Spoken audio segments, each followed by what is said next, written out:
কিছুদিন পরেই তো পাপার মুখবার, সেই জন্য ও বৃদ্ধির ধান কোটা হচ্ছে, ও বৃদ্ধি হবে সেই জন্য ধান কোটা হচ্ছে বৃদ্ধি। ও তিনটে ঠাকুমা মিলে গান করছে।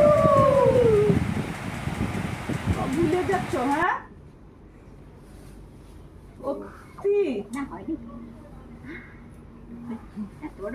হ্যাঁ জর্দা সুপারি কই ওগুলা? জর্দাটা পরে দেওয়া হবে। বাতাসা দিয়ে বাতাসা দিয়ে। আরে কি যেন একটা দিল না, ও এটা তো হলো না।